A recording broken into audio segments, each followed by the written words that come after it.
大家好，我是 Benson。今天这一集是要来测试各个器材的抗噪音效果。为什么要来拍这部影片呢？那是因为在之前的影片当中，影片的背景杂音非常的多，让人非常的不舒服。我是 Benson， 我有几个问题要问你。今天这一集，我找来了几项测试的器材来测试它的降噪效果。第一项是单纯只有手机它可以录360度的声音，所以后面的杂音也会被录到。再来就是指向型麦克风加上抗风噪。指向型麦克风它的好处就是只录单向的声音，不会录到旁边和后面的杂音。还有加上抗风噪就是可以去除风切声。再来就是华硕的 AI 音效降噪卡，它可以去除5000万种的噪音，是不是很厉害呢？最后就是 GoPro Hero 9。为什么我会用 GoPro 呢？因为据官方所说，它有3个麦克风可以抗风切声。那我们就开始吧。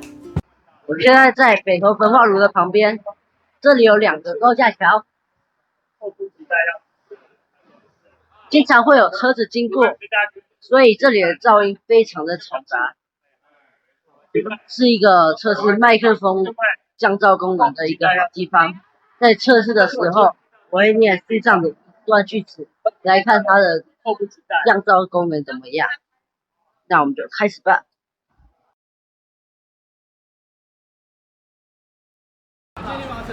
这个测试是用手机的麦克风来录。1933年生于美国底特律威斯康星大学麦迪逊校区运动生理学博士，瑞典斯格尔摩斯皇家中央体操学院研究员。这一次的测试是用 Boya MM1 的麦克风。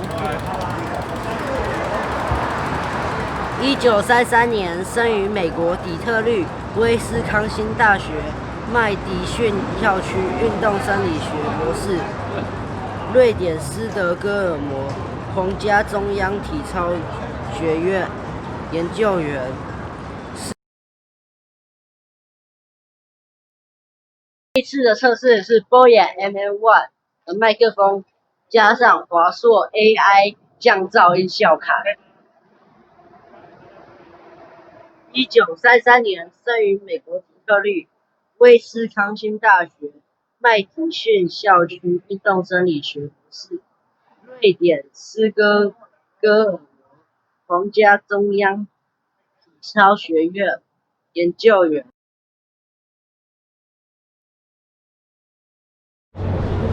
这一次的测试是用 GoPro Hero 9。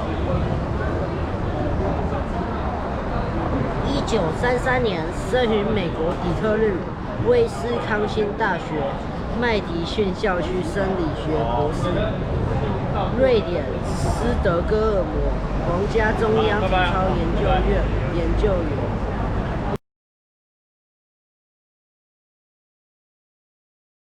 还要骑16公里，我现在只骑了4公里，超累。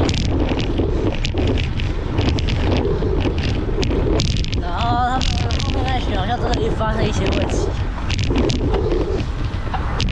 好像我骑太快了，那我们现在等他们好了。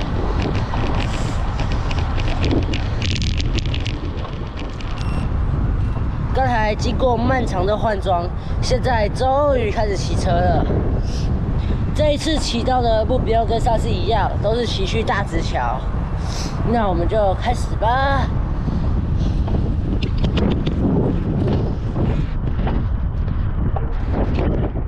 这一次的测试心得，我觉得收音最好的是手机加上 Boya MM1 的指向性麦克风。如果加上 ASUS AI 降噪麦克风外接式音效卡的话，那个声音就听起来会怪怪的。ASUS 的 AI 降噪麦克风外接音效卡我觉得那个适用于就是我在打电动的时候跟妈妈讲话，那个时候妈妈就只会听到我的声音，不会听到游戏的声音。我觉得在这方面它很好用。